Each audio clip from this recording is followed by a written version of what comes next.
Joining us today is Mary Crow. Now, Mary has created a very reputable, high-quality wedding photography business. This is a woman who tells me that she doesn't want to grow her business more than just a one-woman operation. She's very happy, very passionate about her art, and very successful. So, Mary, it is great to have you here, and I think that your experience it translates to what so many women out there feel, and the number one reason that women are launching businesses is to have freedom over their lives and control. And so tell us about your business, what it is, and then how you are moving that forward and making it happen and work within your lifestyle.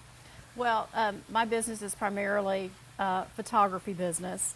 I do weddings, but I'm slowly progressing out of weddings into doing more family and children and dog and cat portraiture. And what I do is I don't work out of a studio. I go to people's houses, which I feel gives them more, lets them be more comfortable in the situation, especially with children. It's a little bit easier. And I really like not having a studio space. I did have a studio space for a while, and I didn't like that whole, I felt too tied down because I really want to be able to enjoy life.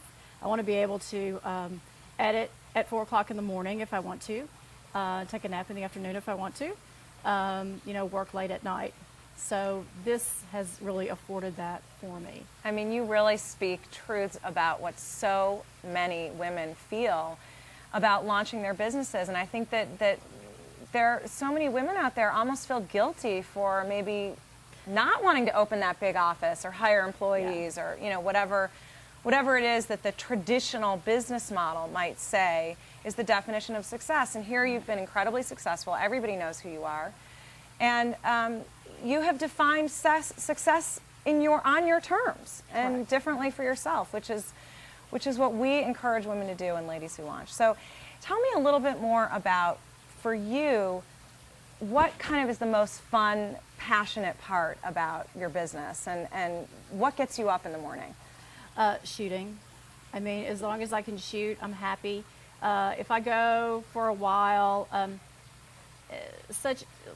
one example is weddings. There may be like 3 months where I don't have a wedding gig, or even the portrait side of it slows down a little bit, and it's very shooting is what keeps me going. And so I do a lot of personal work. I try to shoot every day.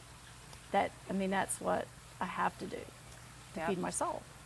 So what if you had to give other women out there who are creatively inspired, looking to launch creative-centered businesses like photography or maybe some other art that they do, what advice would you give those women who are looking at you saying, gosh, I wish I could do that. Mm-hmm. If she can do it, I can do it. What would be your words of advice to those women? Well, I think the most important thing is to stay true to what you want to do, and not be, if you don't want to have a studio, if you don't, I have one friend who is a photographer, and she is also, her and her husband are real into cycling, and that's like her life, and that's kind of, the art kind of feeds that part of it. And I think it's just being true to who you are and what you want your life to be. You don't have to make, a lot of money to be successful. And just really holding true to your vision, which I think there's so many influences outside of us that can sway us. And so, well, thank you so much. And what's your website? Can you tell us your website? It is maryclarecrow.com. Okay, great. Thanks for joining us. Thank you.